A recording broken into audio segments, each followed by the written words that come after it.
vision of where we know this stuff is going to happen.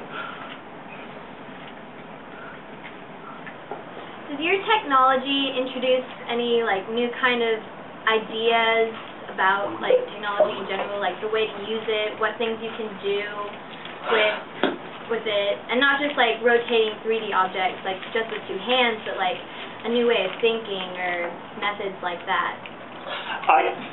I think the best way to answer that is that it's reminding ourselves that we actually work with things in the real world in many, many different ways other than just the keyboard and mouse. I think that's the biggest realization. I don't think we're actually, with multi-touch, discovering any new modalities of interacting with objects. I think what we're doing is re-accessing them. For instance, if you're a sculptor, if you're working on if you're at all any kind of artist, and for instance I'm taking something like this and I have a tool like a knife or a pen and I'm sculpting something, I'm using naturally two hands.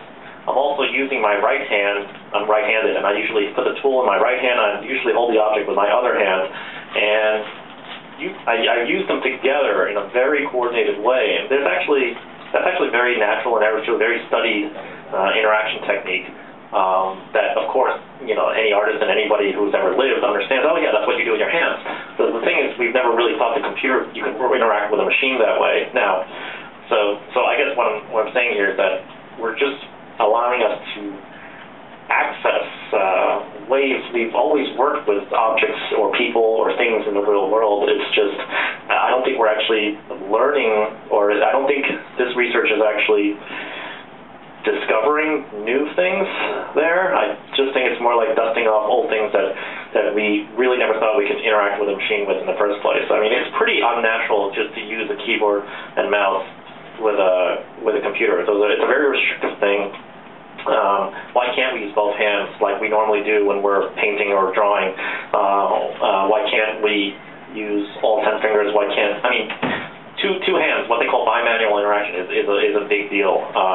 It's not the idea that you can rotate an object on the screen, it's just the idea that you can actually use your other hand when using a computer. Having said that, because a computer is a computer, there are really neat, new, clever things you can actually do. In the real world, most objects don't care about the fact they're using two fingers versus three. So anyway, I mean, of course, with a computer, what's really neat is you can do much more potentially. But I wouldn't call them rediscoveries. I would call them I wouldn't call them totally new discoveries. I would call them rediscoveries. One of the things I like to observe is that how many of you guys play instruments? Instruments are really neat. As a matter of fact, a lot of people that happen to work in our space happen to be musicians as well, and it's a really interesting correlation there.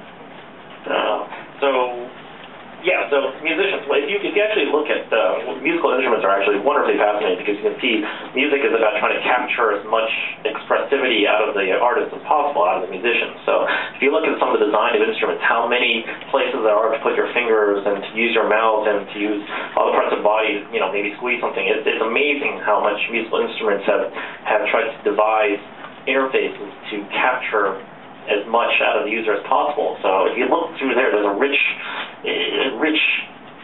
area there of ways to interact with objects that I think show that people really thought. I did catch the first half. You were basically saying, advocating, keyboard and mouse is still good for a lot of use cases, right? Yeah, and but it does have certain limitations, as it's fairly obvious because it's not exactly what we do. I don't run around with a keyboard and mouse in my hand. So, what do you propose on finding a kind of balance, or do you see one system clearly winning over another? One of the easiest ways to answer your question is to say every type of interface is great for one thing and horrible for another. God, you guys keep freezing here. I'm trying to. Can you guys hear me? Yes, we can hear you. Okay, good.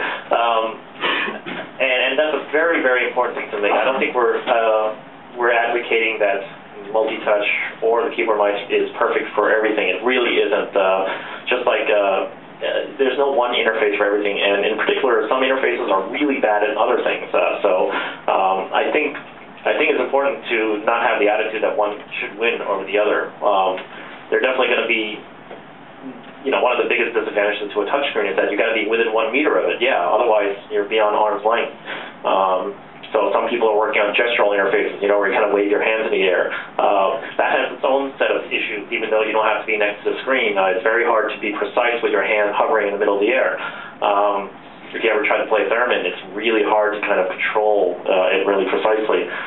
So I think really, to really make sure you stay away from the idea that one thing must win. It really is something that's good for one thing and something else that's better for another. Keyboard and mice, I think the main impact is to understand that there's something that you can think beyond the keyboard and mouse, that you don't have to just be satisfied with that interface anymore. It's definitely great, but it's the main thing to remember is to make sure you're not content necessarily with what's just been given to you. To basically say, hey, why can't you make the computer understand something else?